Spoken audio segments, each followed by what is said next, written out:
if I'm really looking to perform to my highest level, then I have to be smarter about when I pick races. And again, like not just in how am I picking races and their locations and in the elevation charts and all those kind of things like that excite people and the course maps and, the heat, or the cold. Could it be windy? Is it better if you love to be an aero or not be an aero? But then also I think one of the most underrated aspects is how long do people take to mentally and emotionally recover from races? And what is your burnout rate?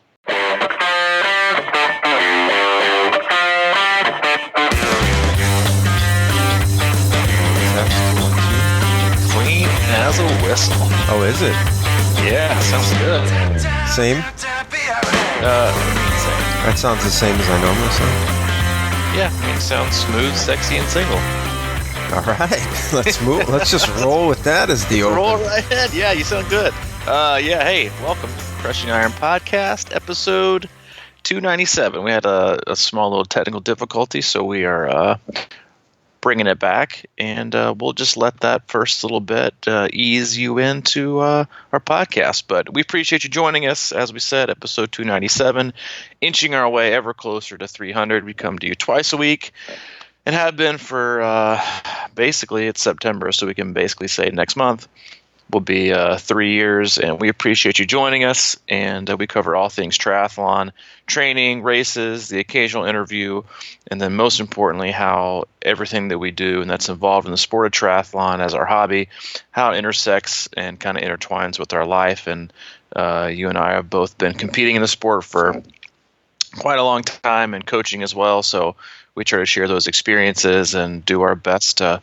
hopefully prevent you from having to overcome some of the obstacles or making some of the same mistakes that we have over the course of our careers, and then what we see as both athletes and coaches on a daily basis. And hey, if you take some positive insights and it helps you out, we love it, and we appreciate you joining us. Yes, we do. And of course, I am training for Wisconsin. That is in 2 weeks, so that's part of the discussion along the way. We race and coach and philosophize. You philosophize very well. I philosophize. You go by science. Yeah, I go. Yeah, you we're good. We're a good mix. You philosophize. I can't even say that word. But yeah, we covered all. We're generally pretty much always on the same. This is definitely not one of those argumentative podcasts. So we're generally always on the same page and probably delivered a little bit differently, and often thinking the same. But we cover what we're going through and what our athletes are going through. And I know a lot of athletes came out of another busy weekend across at least the North American calendar with Maine 70.3, which is, from what I understand, is kind of a diamond in the rough. I have had zero athlete complaints ever about that race, and really? That's hard. And that's hard to come by from triathletes, because they'll find something. Like I went to check in yesterday, and I made it through nice and crisp. But when I went to check out, this volunteer had like the wrinklest shirt ever, and it just really put a damper. The wrinklest. Yeah, the wrinkless is like philosophizing. But no, I've heard it's an outstanding race, beautiful location. Obviously, it is way up there, so I don't think it gets a lot of traction, at least from down here in the South. But great venue, great event. Congrats to everyone who participated in that one. And then Traverse City, 70.3 was this Sunday as well. And I heard pretty gleaming reviews from that overall race as well. It was the first year they did it. It's from what I understand, a very, very cool town and very well-to-do town. I will say that too. Well-to-do. Yeah, well-to-do. Lots of cash money up there in Traverse City. I remember looking at not a cheap weekend. Not a cheap weekend, which I found kind of interesting as you looked. Anyway, I won't go into like how you look at age groups and participation and stuff, but like you could definitely tell that some of the younger age groups weren't nearly as maybe deep as they usually are, because if you look at like the hotels there, if you wanted to stay close, a lot of them were in like the mid threes. And yeah, it was like insane. But I mean, it's the first year or whatever. A lot of places do that. If you do what you got to do, make your money. I really don't have any problem with that. But from what I understood, awesome venue. They lucked out with perfect weather. The bike course, I think, was a little more challenging than I think people anticipated. Oh yeah, I heard that more than once. It was in Michigan, and I think the run. I only think the one little thing I heard about the run was maybe a little bit crowded, but I mean, to be honest with you, like every single 70.3 run course gets crowded at some point. That's just kind of the nature of almost every course you have now. It's going to be crowded. You're going to have to weave in and out. But like again, rock and roll marathon crowded? No, not like the first. I mean, those are just ridiculous anyway. But yeah, so that was a good event, and then it's like this coming weekend. I think is a pretty slow weekend for most. I don't even know if there are some races, but not a lot of huge ones, being Labor Day weekend and all. But then after that, you got Ironman Wisconsin, you got Santa Cruz 70.3, you got Lake Placid 70.3, you got it's a really that second weekend in September is always a really busy weekend. So looking forward to kind of chilling out this weekend, and then I'll be heading up to Madison next Wednesday, as I think you will as well. You're going up probably this weekend, but I'll be heading up there Wednesday, and then on Friday we announced this on last week's podcast, but on Friday at 10 a.m. we'll be hosting our very first ever live podcast. We'll be hosting it there at the Best Western. What's it called? Like the Town Suites now or something? Premier in on the park. I think in on the park. Premier. Anyway, it's the Best Western downtown. We've got an event for it, like an event page via Facebook that you can find in our Crushing Iron group. It's there. We're expecting anywhere from 2 to 200 people. Could be anywhere in between.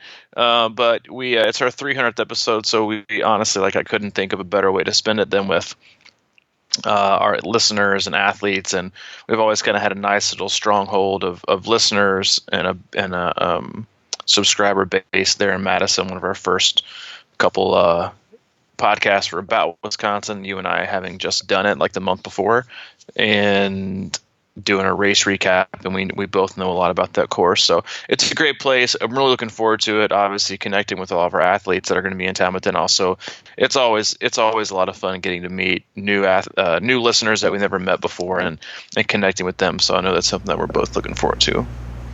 Yeah, for sure looking forward to that, man. I should point out that we keep saying live, and it's going to definitely be live in front of an audience, and we're going to try and do something like a Facebook Live for it, but otherwise we're probably more or less just recording it to tape, so to speak. Recording it live to tape in front of people. Kind of like the old school sitcoms, and they would go record it in front of a live studio audience. Yeah, it's kind of like that. So everybody's thinking, I mean, it's not going to be out on the iPod or iTunes Live or anything like that. Oh, God, no. Like, we struggle enough, people. We don't need that kind of pressure. Yeah, we're working on some ideas for how to at least have it streaming on Facebook as we go. Yeah. So, but in the future, we're working on some other things as well. But this will be a nice little time to just kind of engage with the people there and answer questions and do the best we can to engage with our awesome audience. So, I got a few topics today. Oh. And I was gonna try and stay away from college football, but I will say that this is the week. We are here. we are here. I've here. I've been doing the YouTube live stuff. I'm trying to count down to my Wisconsin. I've been kind of just talking about my training and my workouts and things. If you want to check into that, Crushing Iron on YouTube is how you subscribe, and then I think when I go live it pops up, but otherwise it sort of stays there so you can catch up with it. But yesterday, actually, Phil said, "Man, you were a little salty yesterday." Ooh, what are you so salty about? Well, I had a little tangent rant about the Miami Hurricane turnover chain. Oh boy! I was like, man, college football is back, and I'm excited about it. But why does it have to be Miami? And why all they do is talk about the turnover chain, and then Miami loses again? And well, they gotta have something to get excited about because they woefully underachieve. Yeah, but I spun it as like, okay, that's really nice, but why don't you get to work a little bit and win some football games? Listen, the Miami Hurricanes are like the Dallas Cowboys of college football. Everybody gets it, and Notre Dame. I mean, I don't even start on Notre Dame. Like, at least Notre Dame wins. these Well, yeah, days. they win regular games and they play like Navy 7 times a year. No, they have a decent. Let's be honest. But like Wisconsin beat Miami last year by like 5 touchdowns, and we were very mediocre in the bowl game. Yeah, that's true. But listen. Bowl games are not what everybody thinks they are. Bowl games are like 6 weeks after your season's over, and people are like halfway interested and like somewhat are interested, and some have totally checked out. I don't really think bowl games are like the end all be all. I get it. I just spun it into like it's like racing for the medal. Just like go to work, man. I know. Do some I hear stuff. You, man. We watched that because it was like when the first game's on. I thought it was actually a pretty decent game to an extent until I went to bed.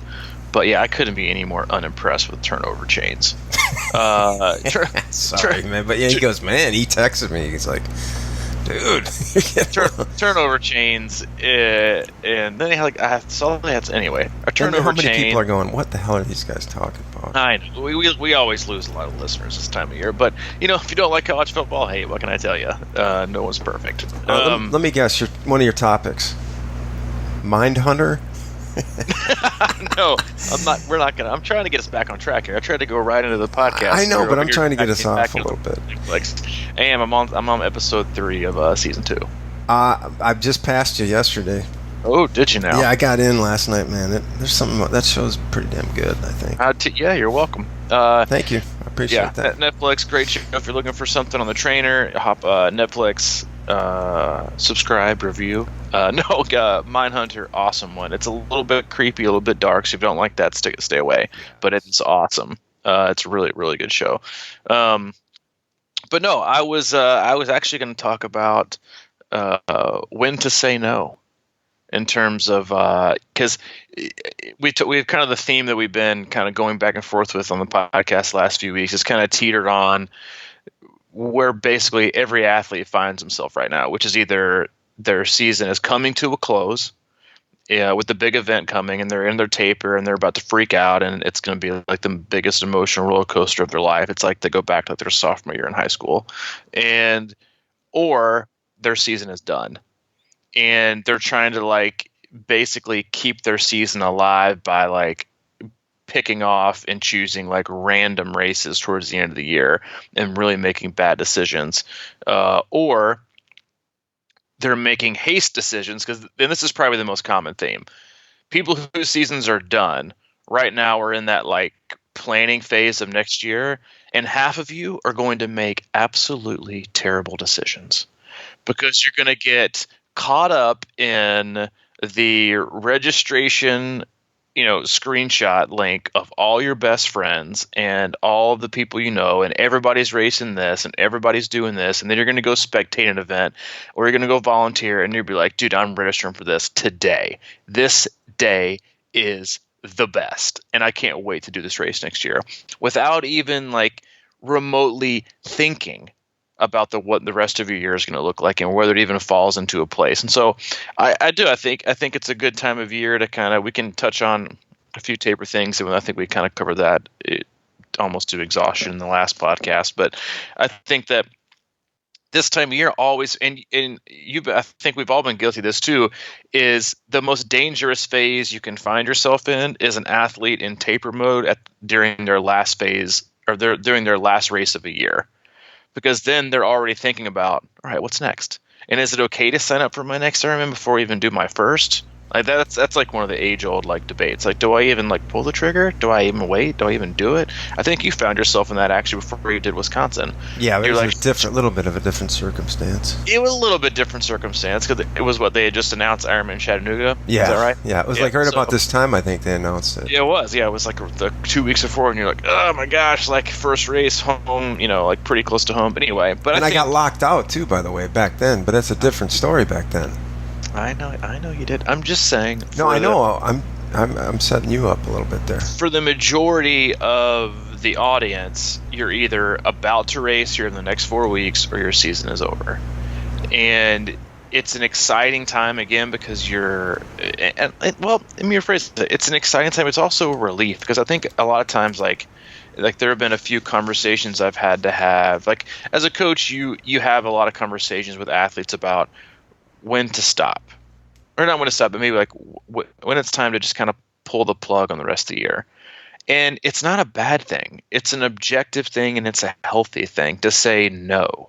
Because I've also got athletes who, like, I've given homework in the past, like, how many times can you say no today? Because they'll never say no to, like, a vacation or a race, or they have to do, like, 7 5Ks and 3 swim races and 1 duathlon every weekend. Or it's like the weekend's not complete. But I've had multiple conversations in the last few weeks with different athletes going through different life experiences and circumstances and, injuries here and there. They're like, should I race or should I not? And as a coach, it's a very hard position to be in to say and put an athlete out there like, no, I think you should race, when they think that they shouldn't. Or like, so let me give you a couple examples. So earlier this year in Chattanooga 70.3, this is a little ways back, but I had an athlete who was, I think more so just mentally struggling, not physically, but just mentally struggling to wrap her mind around how I can do this. And I think sometimes we get this too. Like, if we've ever had like bad experiences, we put a lot of pressure on ourselves and we're really, really emotionally invested in a race.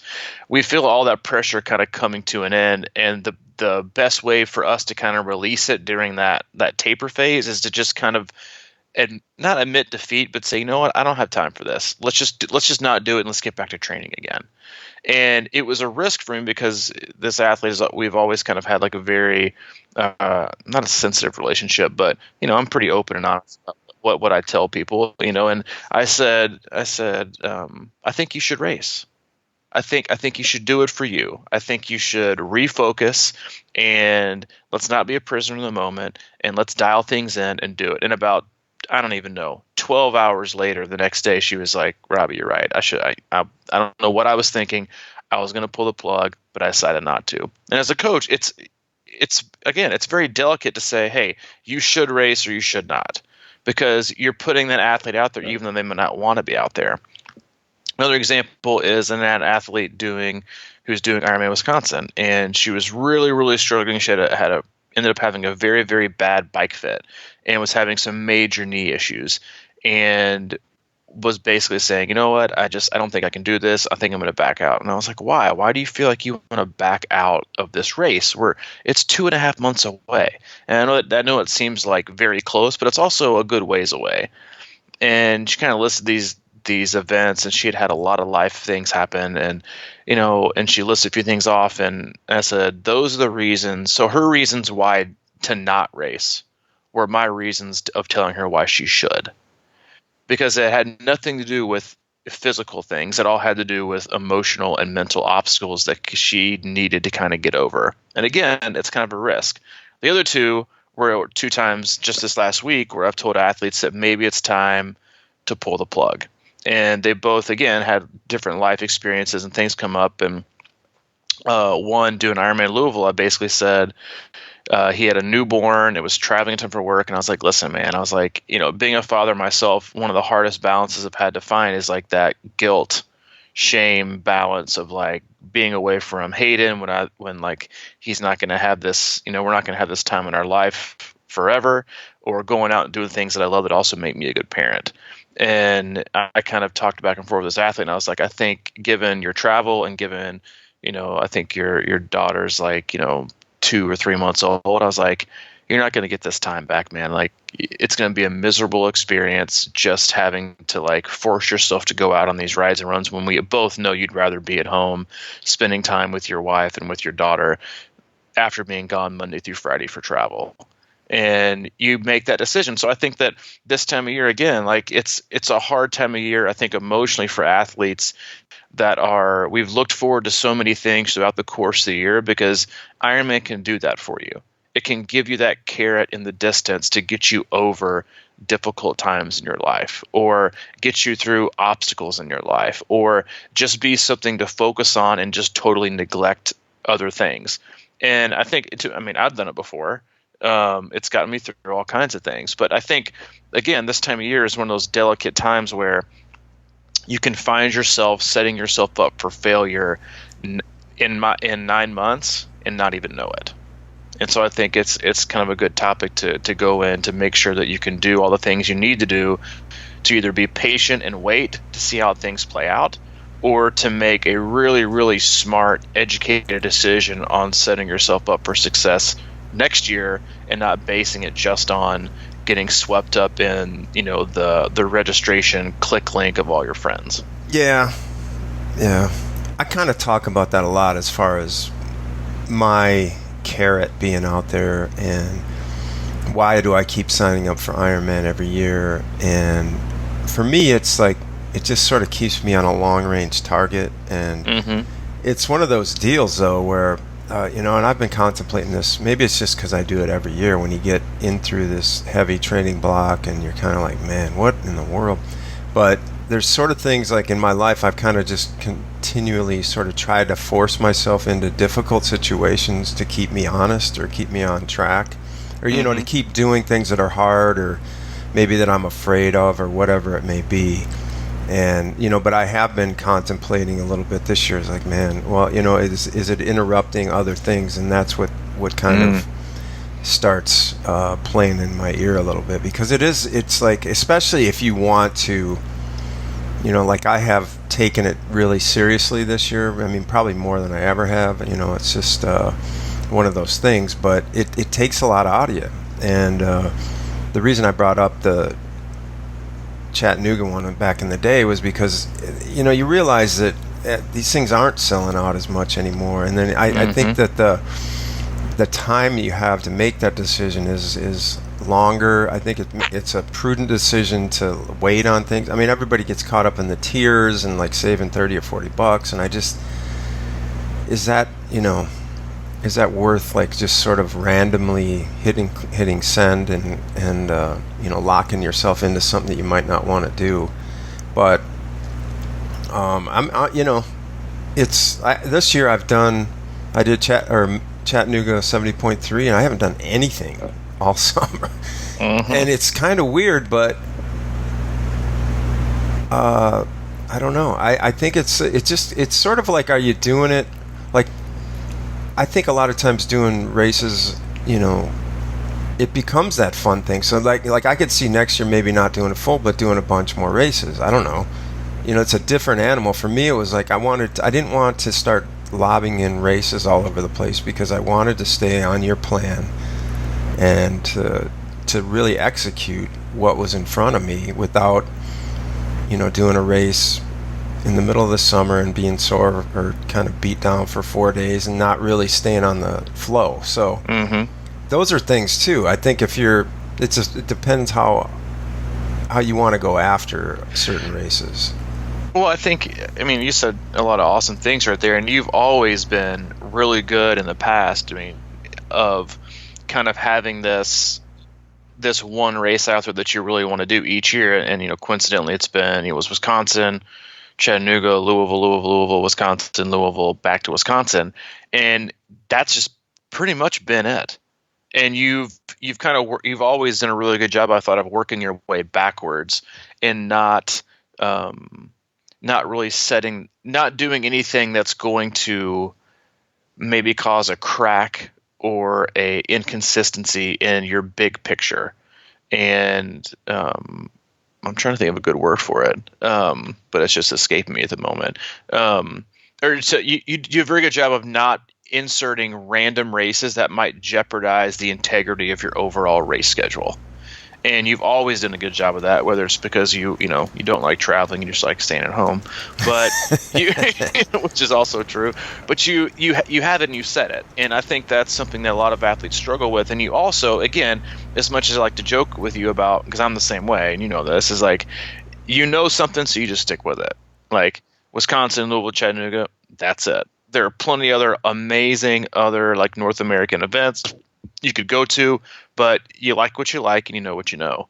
And I think that is so underrated also in terms of reducing stress and anxiety and being fully prepared. Like I know that a lot of athletes, like they like to do different ones all the time, and I think that's great. That's great for people and their different personalities, and I think also like the reason that they race. But there really is no substitute for repeating events. And the knowledge of the course and the knowledge of the experience. And I don't know about you or other athletes who are listening, but like if I've done an event, like like Louisville and Chattanooga, or Louisville and Wisconsin, like when I go back to those events, do them again, like I feel like I'm at home. I'm like, I know where this is. I don't know where to go. I'm not listening to an athlete meeting. I'm just going to go get this and go back to room and chill out. I know where everything is and know what to do.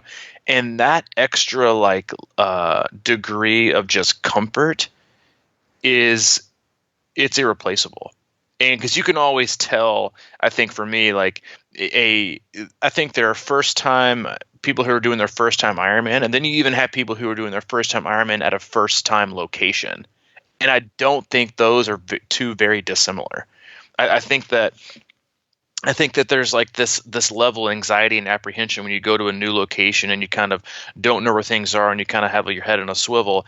And so when you look back on like, how do I plan a year, and you get super excited about these events that are brand new, and like Traverse City, great example, new event, brand new, nobody knows anything about the course. I don't even think they posted like course maps up until like a month before. And so like you're kind of like reading the interwebs and you're like, I kind of hear it's this, I kind of hear it's kind of a couple hilly, sections, but it's really not that bad. And then you get to the race and you're like, that's the hilliest bike I've ever done in my entire life for a half. And you're totally up here, but you get swept up in the momentum of signing up for a new race because it's a new race and I don't want to be left out. It's that, I just don't want to be left out of the opportunity. And if you're really, and again, I get it. Like there are multiple reasons why people race. But if you're really looking to explore and maximize your ultimate potential to perform, and you're trying to reach a specific limit or a time or a spot on the podium or this threshold to meet, then you have to think so critically about how you're signing up for events, what time of year you're signing up for events, what does the course lay out. So for me, like I've always kind of gone back and forth, and to be honest with you, I still don't know what the answer is. I'm kind of leaning towards the latter, but I've always thought, for me, I'm a really good swimmer. Swimming is easily my strength. I'm always one of the top out of the water. So I find myself kind of arguing back and forth. Do I pick races with really hard swims to where I have to keep swimming 2 or 3 times a week, or do I pick races like a Waco or a Chattanooga or an Augusta where it's a super easy swim, and I could probably bump myself down to like 1 swim a week, but really up the amount of time and allocate those extra 2.5 hours to swimming or to running and cycling, to make up the biggest gap in where I tend to lose the most time relative to my age group. Where do you land on that, though? I would think you would still land on the harder swim, to me. I am. I've gone back and forth, but I can't. So, like, it's like minutes matter. I mean, you and I have talked about this a lot over the last few weeks, like, and going into Wisconsin, and once you get to, a certain percentage, top percentage of your age group, you're fighting for minutes, sometimes seconds. Like seconds might be the difference between a podium spot or not, or minutes might come down between like a Kona spot or not. Like I remember back 3 or 4 years ago, we had an acquaintance that we know who raced Ironman Chattanooga, right, and got missed on a Kona spot by 1, and the guy in front of him swam, biked, and ran slower than he did, but he beat him in transitions handily, and that's what it came down to. And so again, going back to like just the minutes matter thing. And so you pick a race with tough transitions. Exactly. But to be fair, like I've had to tell, and I got to kind of rib on him. Like this is usually a conversation I have with my older athletes. I'm like, dude, what the hell are you doing in transition? Like, what are you doing in there? Get dressed and get out. Because sometimes, and again, I'm kind of ribbing on the older population here because they usually are. I'm like, what are you doing for 11 minutes? Like, get dressed and go. It should take 4. And I know it doesn't seem like a lot, and I think athletes also take this kind of approach to Ironman racing. It's but I'm just in transition. Like, take my time.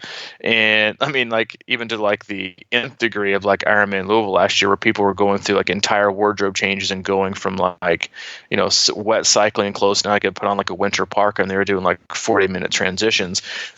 That's a little bit different story because of the weather, but I mean, you take 5 extra minutes in T1 and T2 over your competition. That's 10 minutes. That's a mile on the run. That's a mile you just gave away because you dilly-daddled and made a cup of hot tea in transition and took your sweet time. Like, get your stuff, but get going. That's a small little soapbox moment. But just in a message to all my athletes for Ironman Wisconsin, don't dilly-daddle transition, okay? Just get in and get out and get your job done. But anyway, I've gone back to minutes matter. And I think bridging the gap for me in the swim is a much better return on my training investment. But for overall race planning, again, like for a thing like Traverse City, I had a lot of athletes who even told me before the race, they were like, this was a bad decision. Not like I'm not excited to race, not that training hasn't been gone, but it's like school's back in. My life has been like crazy these last 3 weeks. Work is always busy this time of year. I'll know, I'm glad I'm participating in it and I'm sure it'll be fun. But if I'm really looking to perform to my highest level, then I have to be smarter about when I pick races. And I just think it's a good exercise for every athlete to do, not just in how am I picking races and their locations and the elevation charts and all those kind of things like that excite people and the course maps and, the heat, or the cold. Could it be windy? Is it better if you love to be an aero or not be an aero? And then what time of the year it is? Is it good for a time of year? Is it when school's in or when school out? Is it when summer sports are going on or is it not when summer sports are? Is it early in the year and you got to spend a lot of time with the trainer? Or is it later in the year and you don't? But then also I think one of the most underrated aspects is how long do people take to mentally and emotionally recover from races? And what is your burnout rate? Asking yourself, what is your burnout rate, is one of the questions that very, very, very few athletes ask themselves. And when I mean burnout rate, I mean, what is the maximum capacity my life can handle with triathlon in it and racing in it and giving myself the amount of time I need to recover, adapt, and make this a sustainable thing that I want to love for a long time. And a lot of times that means spreading out. You know this about yourself, and I've always kind of admired you for this. I'm not always done a good job of it myself, but you've always kind of known that I just can't. As much as you kind of say you might want to race a ton, you know that at least in the past it's taken a lot out of you sometimes, and you like to have that downtime of not feeling rushed. Because rushing your recovery to go jump back into something else is like the worst thing you can do. And so I think knowing that burnout rate and knowing when to listen to your body, no matter what anybody else is doing, what anybody else is racing or signing up for, is just giving yourself that really honest assessment that's going to set yourself up for success. And so I think if you're out there and you're planning your 2020 and you haven't even done your biggest race of the year, so great example is like you're doing an Ironman right now and you haven't even done before. Maybe this is your second one or it's been a while. Don't go sign up for another one immediately. Check your burnout rate. Because right now you just finished your peak phase and you're tapering, so life is great. You're like, dude, I can do this. But it usually doesn't set in until like 2, 3, 4 weeks after the event is over, where everything is finally caught up to you. And you're like, oh, man, I really needed this break. Because what you don't want to do is find yourself caught right back into this cycle of competition mode, racing season. I have to be mentally, emotionally, and physically on it day in and day out. And I can't miss any sessions. I've got to do this, and I have to make this right, and I have to make this. I'm like, dude, you need to be flexible. Like being flexible this time of year is one of the main things you should strive to be doing. But that's in there again. There's probably like a list I could probably go through of like things you need to go check for before you sign up for races. Again, and with the caveat of if you're looking to perform at your best. If you're not taking into account your life, then you're making a huge mistake. The interesting thing to me a lot of times is they'll like, just say, for example, it was Traverse City. Now people are like, maybe it wasn't the best time of the year for them and a lot of stuff got in the way. But when they signed up for it, they may have, after this race, for example, this is what could happen, I suppose. It's like, man, I didn't have the race that I wanted. I need to come back and prove myself or whatever. Mm-hmm. And then, you sign up for the next race right now or in a week or so, and then you're like, all right, I'm ready to go after it. And then you're not, but you're still, suffering from whatever the letdown or whatever from this race, and then all of a sudden you got, all right, well, I'm going to come back, I'm going to bring it back strong, and then all of a sudden the same thing happens. You just go through the same cycle, and then when you get there, and then, I mean, to me, that's like, you talk about burnout, it's like, man. Gotta go back for revenge, baby. Yeah. Gotta go back for revenge. Yeah. How many times have you heard an athlete say that? Like, I gotta go back for revenge, man. The course got me. I gotta go back. I'm like, wait a minute. The course didn't really get you that bad. You just picked a really poor race for you in a terrible time of year. So why would you? But again, like, that's where like the triathlete, like, ego and stubbornness comes into play. Is like, we're just gonna do it because no matter what, like, we can force our way through something. Versus, hey, you know what? And again, or you take a race like the new one that was just announced, Des Moines 70.3. At first, we got to give, I mean, as much as we like to rib on Ironman, you got to give them like huge props for like selling that 3 months before they even like announced it, with their whole like 4-city in the market for the full, and Tulsa, and they gave it to Tulsa, and they're like, oh, but more news coming down the pipe. We have so many people excited about a Midwest race. Let's drop a 70.3 in there. Let's make it the North American 70.3 championship. Bam, sold out. Course no one's ever done. You rarely know everything about it. Boom, sold out. And the reason people sign up for it is time of year, or not time of year. It's just like proximity. It could still be a horrible time of year for them to sign up for it, but they're going to sign up for it anyway because it's new and it's right there.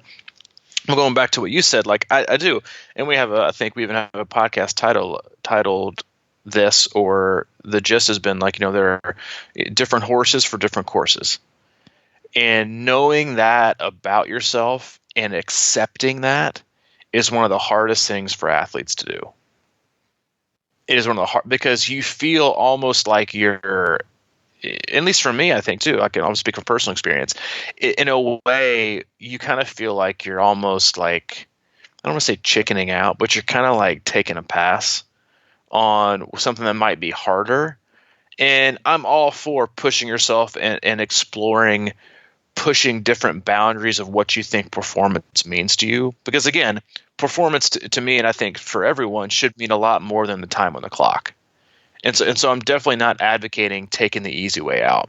What I'm advocating for is making a more thorough thought process that leads you to figuring out what your best is. And then if you feel like branching out to maybe discovering, like, how can I test myself in a different way on a different course? And because, I mean, I have athletes all the time think, I really suck at hills. I want to go find a course that has hills on it, and I want to see if I can conquer it.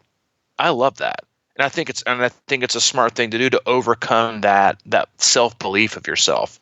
But once you've done that, and once you've kind of figured out, okay, I can do these things, and things open up for you in terms of like how you see yourself and how you train and what you believe and your confidence level, and therefore changes the way and your ability to perform. But ultimately, if you're, because I mean, as a coach, I hear this all the time, I want to get faster. I want to get faster. I want to get faster. I want to get faster. I want to get faster.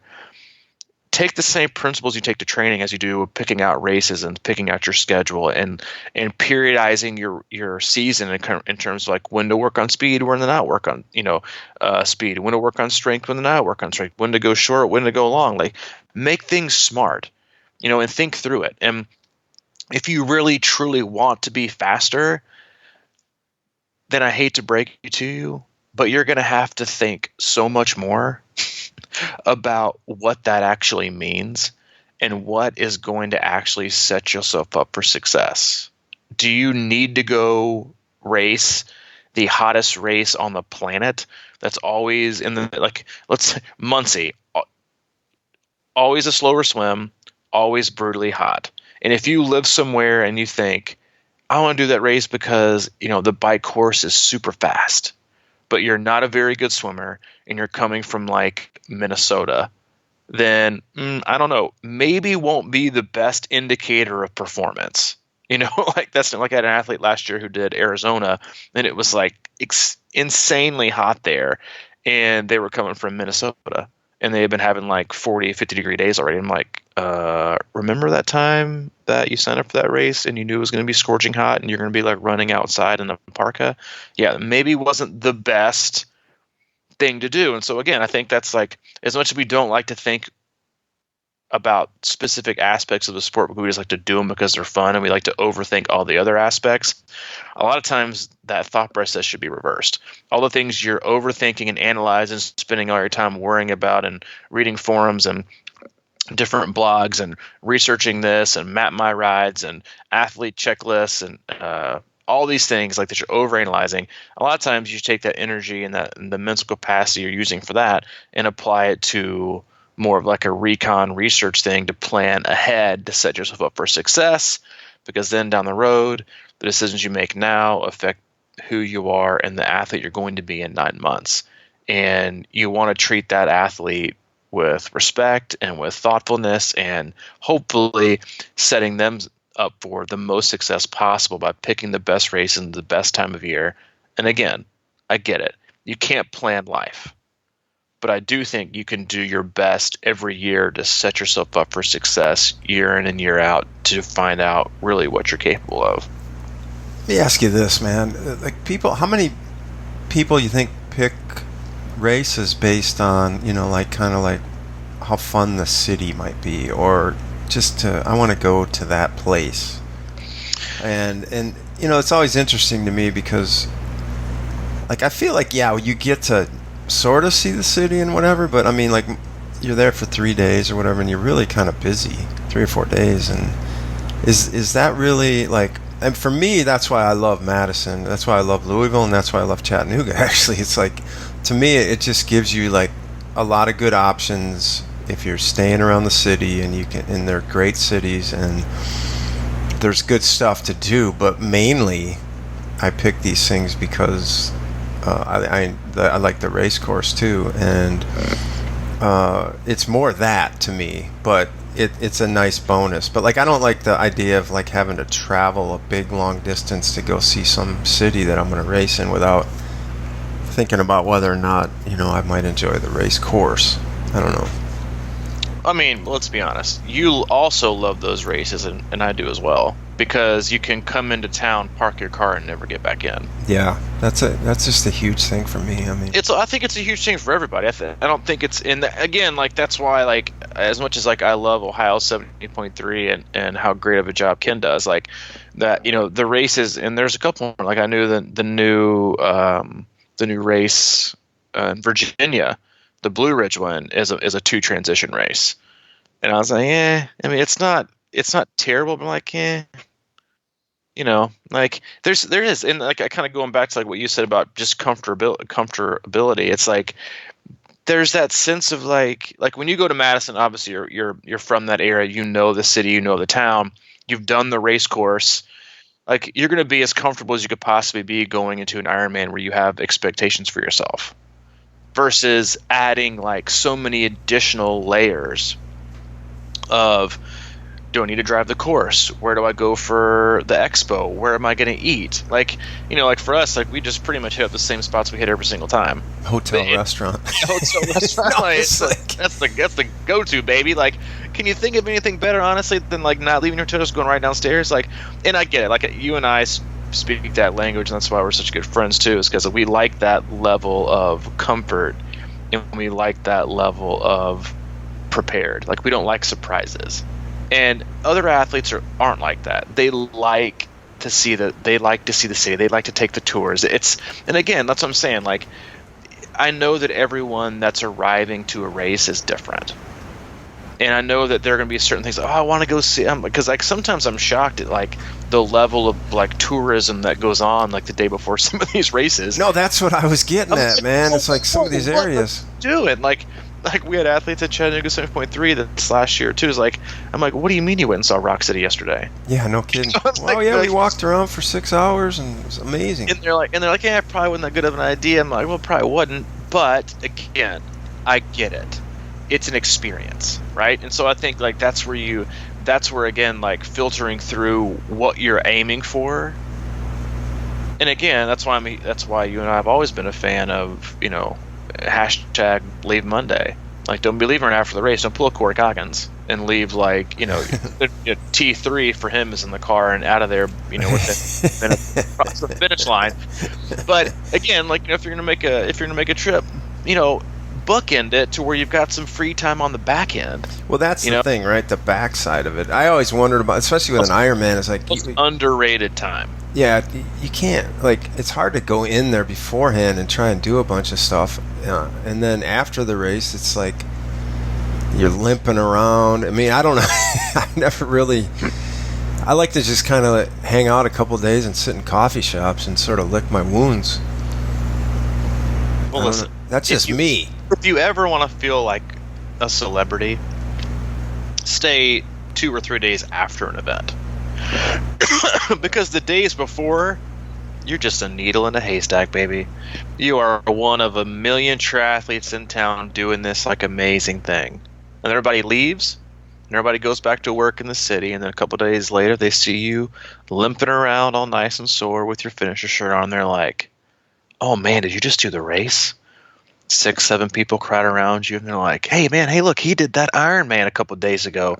Didn't you guys bike 80 miles and run 5? And you're like, well, actually, it's a little more than that. Like, I don't know how you do it, man. I think I would die. And you become a celebrity. It's like going to your local YMCA at 2 o'clock in the afternoon. You're the youngest person in there. But no, I think back ending the vacation time is a great thing. But going back to picking a location, again, it's all about being comfortable and setting yourself up for success, about limiting stress, limiting anxiety, and weighing that pro and con list of, is the location exciting? Because that's a huge thing for some people. Seems boring. But does the race and the course and the timing fit in your time of year that's going to lead to your best result? And again, that's where people have a hard time pulling the trigger. As much as I want to rib on Muncie, I mean, the town is I don't have any idea what you'd ever want to see anywhere close to around Muncie, unless you're going to go to Indianapolis. But there's literally nothing there. But it sells out it sells out pretty close to pretty much every single year. And it's a tough course when you add in the heat and that unforgiving run course with no shade and bugs, and the swim is always long. But it's a great time of year for people. And so again, when it comes to weighing the pro and cons of what you ultimately want to succeed at that year. And again, that's why I think planning in a distance is a great thing, because maybe next year you want to go long, but you just want to see how it fits in your life and see if you like it or not. Then it's more about, is the training conducive and how you're enjoying the time commitment. Then do something that's exciting. Pick a race that you really want to go to that you've never been to, that's a city that's hey, I want to go there. I want to spend some time there. It seems fun. Versus maybe after that you think, hey, I'm actually kind of good at this. I'm really enjoying competing at this level. Now maybe I need to start looking at the events that fit best in my training life and regular life, but where my abilities and my current strengths and weaknesses also line up to where I can do the best I can on this race on this day. And to be honest, man, I don't want to say it takes the fun out of it, because I don't think it does, because there's nothing wrong or not fun about being prepared. But I do get it that it's sometimes athletes don't want to go through that thought process, because you end up talking yourself out of a race you just got excited for.